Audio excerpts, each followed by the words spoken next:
my name is Tzvi Lebetkin, the Rabbi from another planet. Please like, share, and subscribe, and ring that little bell. Ring the little bell so you're notified when new videos drop. And this video is late coming out. I've been meaning to get to it all week. How do you know I've been meaning to get to it all week? Because it's a review of The Bad Batch Season 2, Episodes 1 and 2, and Episode 3 has just come out. So I am behind the gun, right? I am behind the gun on this, but I like Look, I'm going to be talking about this in the review, right? This is the review is from my live stream on January 10th. I might put this out today, the day of recording, January 11th. Well, it's from my live stream on January 10th.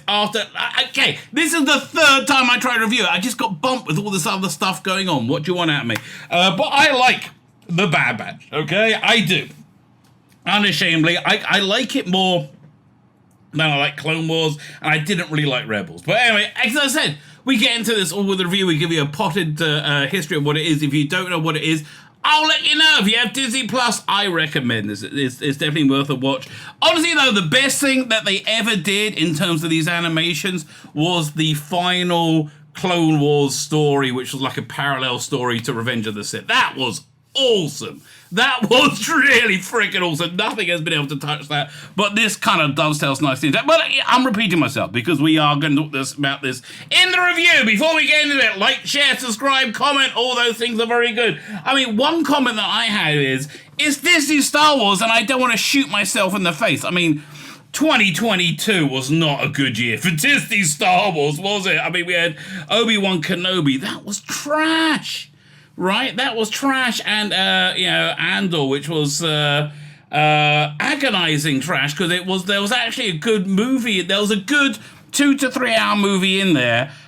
Is somewhere in the 12 hours of boredom. And I think who can forget the turgid Boba Fett? Oh my God, it's all been awful. Everything they touch has been awful, which makes me wonder what went wrong with this, that it's actually quite good. I'm enjoying it, right? I don't understand how these things go down. But then again, I am but a simple man, okay? I don't understand these things. Like, share, subscribe, comment. I understand that. I want you to like, share, subscribe, and comment. I very, very much want you to do that. That'll be fantastic. Like, share, subscribe, comment. Sign up to my Substack. It's in the video notes. It's my email newsletter. Why are you doing that? Follow me on Instagram, also in the video notes. Why are you doing that? Follow me on Twitter, also in the video notes. If you want to follow me on Facebook as well, you can. I don't really use it that much, really. I don't really use any of them. I use Twitter the most. I like Twitter right now. I'm going to enjoy it until it all implodes. Who knows or dares to dream how long that could be? Oh, it's just happened. That's what if I wait too long before I post this video. Like, share, subscribe, comment. All those things are very good. Let me know what you think. Have you been watching The Bad Batch? Do you hate it? Do you like it? I am intrigued to know what you think. But like, share, subscribe, comment, all those things are good. Now, let me hand over to me from last night. Okay, have you been watching Bad Batch? I would recommend it, right? For me, I think it's a somewhat superior sequel to Clone Wars. Now, I wasn't a huge Clone Wars fan. I liked, what's it called again? I liked, that final story was freaking awesome. I liked most of it, right? I didn't like Ahsoka Tano's lesbian awakening. That was a bit of a pain in the ass, right? I was not a fan of that at all. And I generally speaking, but you could tell when current year hit, right? It's like, whoa, that was quick. But generally speaking, I liked it, right? I liked the Clone Wars. I liked the whole the representation of Anakin Skywalker, and I like the Mandalorians. Yeah, all of that. The dark side. There was a lot in it. That was a lot good. A Cad Bane stuff that I think really generally, and the best stuff they brought to life, and it looks really good in real life, right? It's so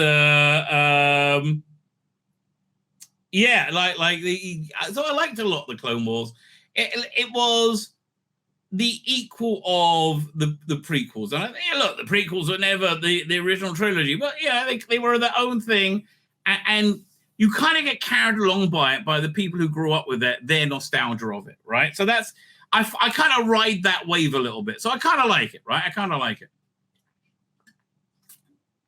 By the way, the Obi-Wan Kenobi lightsaber duel with the digitally de-aged one with Hayden Christensen looked awful. Okay, that looked awful.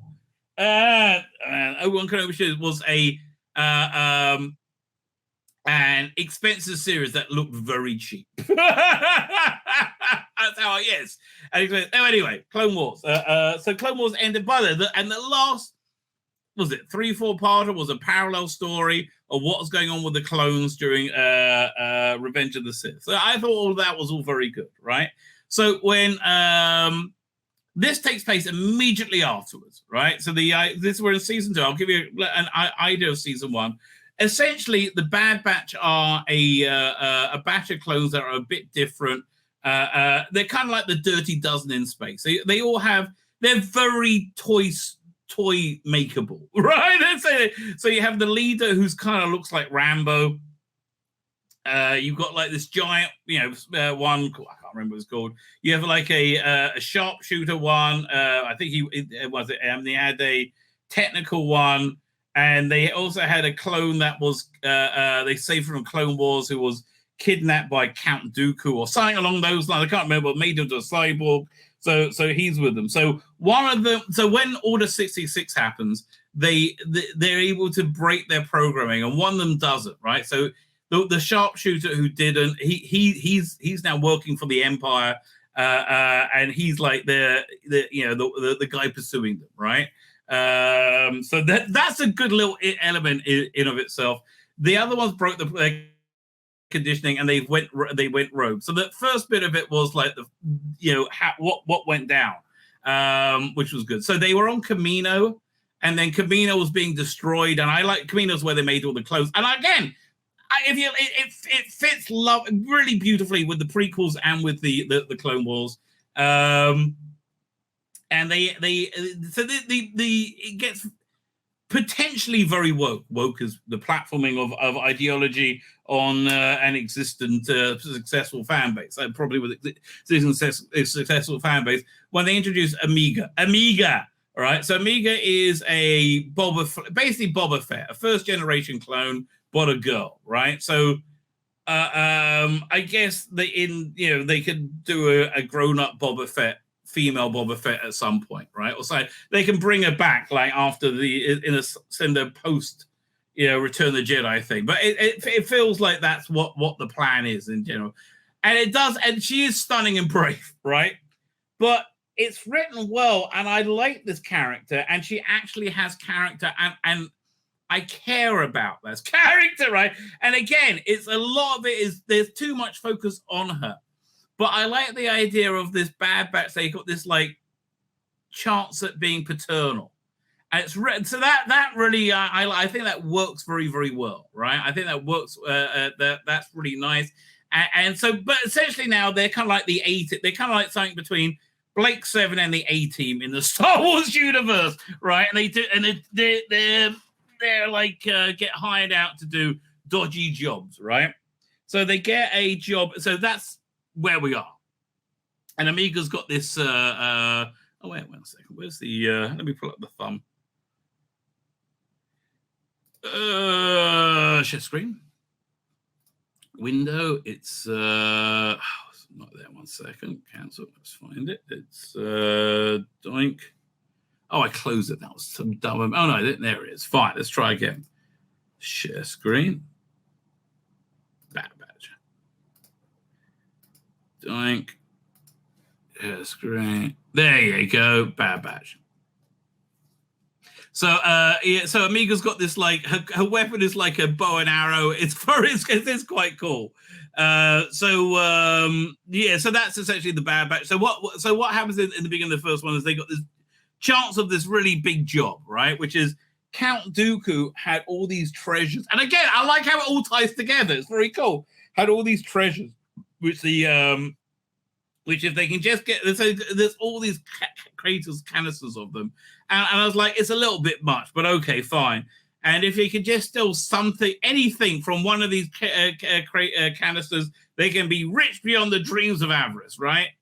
Well, that really wasn't thought through quite so well. But anyway, so the idea was they had to go on the raid to get it, and it's deep in Imperial space, and so they break in and they manage to get one of these things, but then they get caught and you get left on a cliffhanger when they're literally dropped on a cliffhanger. Same thing, the cat kind of thing. And so they got to try and work out a way of getting out and getting back to the ship. And again, it does show the interaction of them well, right? And you do care about all these characters, right? You care about like you got the technical one who ends up getting injured, and so we need. I think Amiga gives them out. They find like a native there. It's interesting to see the Star Wars universe at this very, very early stage of the Empire, right? So and of course it all works out badly, and they don't get getting away with any of the money. This has left me looking forward to the next episode. This show for me is a recommend, right? Absolutely, it's a recommend. If you like Clone Wars, I think this is slightly better. It's a little bit more mature. I never liked Rebels, never did it for me whatsoever. But this was fun. So far it's a recommend, and it's so designed to be woke, right? This thing is so designed to be woke.